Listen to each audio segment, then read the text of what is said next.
A common complaint that I've heard with the starter Pokemon in recent times is that they're too humanoid, and if you're one of the people who think that way, I'm sorry, but you're kind of retarded. And people will act like this is only a modern Pokemon thing and like it only started in Gen 6, which is just completely untrue. It's been a thing ever since Gen 3, really. I would argue that Blaziken is the most humanoid starter up until Gen 7 with Incineroar, because Blaziken is literally just a 6'3" dude in a chicken costume. Now, you could argue that the amount of more humanoid starters has been ramped up with each generation. And yeah, I can't argue against that, but to say that this is only a modern issue is completely disingenuous, and I think it's unfair to the new starters. Now let me tell you what we should be complaining about in terms of starters. I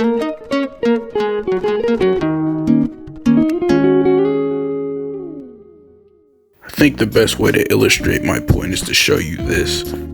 These are the only starter Pokemon in their final forms that have completely unique types from each other. Actually 5, because Charizard has a unique secondary type. I originally didn't include it because Mega Charizard X and Mega Sceptile have the same secondary type, but that would be more of a technicality than an actual point, so Charizard is lumped in there too. Now, to demonstrate my point even further, we have 10 monotype starters. That on its own is mind-boggling, but to think that there's still so many starter Pokemon with overlapping types.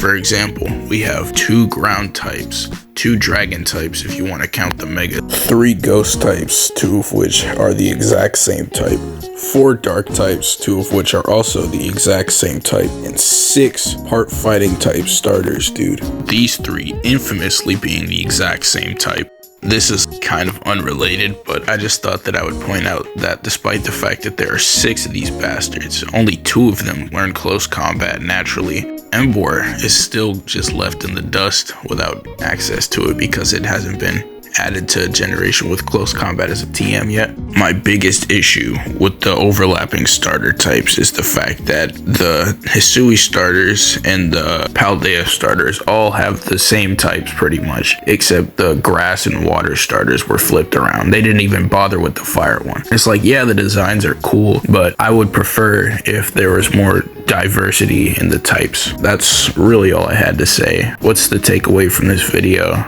If you think that the starter designs are too humanoid nowadays, then you have brain damage. Bye.